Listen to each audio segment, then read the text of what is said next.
On entend souvent que les graisses saturées favoriseraient les maladies cardiovasculaires, mais on ne sait pas très bien pourquoi. Mais au fait, d'où viennent les accusations à l'origine de la diabolisation des graisses saturées ? Les diètes faibles en graisses saturées et riches en acides gras polyinsaturés ont été popularisées par le célèbre nutritionniste américain Ancel Keys dans les années 50, à une époque où les Américains se retrouvent terrassés par l'attaque cardiaque de leur président Eisenhower. Par l'intermédiaire d'une étude frauduleuse, comme le prouve le documentaire Fat Fiction, que je vous enjoins à visionner, ce médecin a tout fait pour démontrer la nocivité des graisses présentes dans l'alimentation occidentale.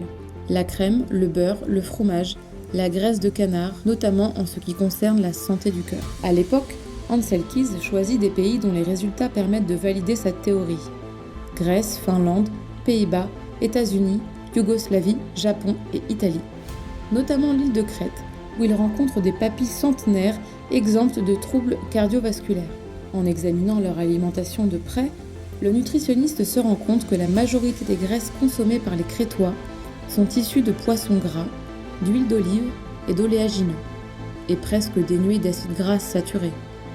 Le lien de cause à effet est alors tout trouvé. Ce qui est étrange et qui peut nous amener à nous poser des questions quant aux véritables intentions d'Ancel Keys, c'est que certains pays comme la France, qui affichait sensiblement le taux de cholestérol le plus élevé des pays européens, avec pourtant un risque cardiovasculaire parmi les plus faibles, sont volontairement ignorés par l'étude. Bien que réfuté par plusieurs collèges d'experts qui l'accusent de faire du cherry picking, c'est-à-dire de trier volontairement les informations qui arrangent ses conclusions, le célèbre nutritionniste finira par avoir gain de cause. En 1961, le dogme affirmant que les graisses saturées sont responsables des maladies cardiovasculaires était né. Il finira par s'imposer dans la charte des recommandations nutritionnelles de l'USDA. Notre bien-aimé Ancel Keys se retrouvera même en couverture du Time et se verra glorifié du titre de sauveur de l'Amérique.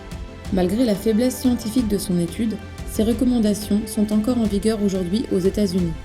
Malheureusement, notre PNNS français, Programme National Nutrition Santé, s'en inspire largement avec des résultats similaires.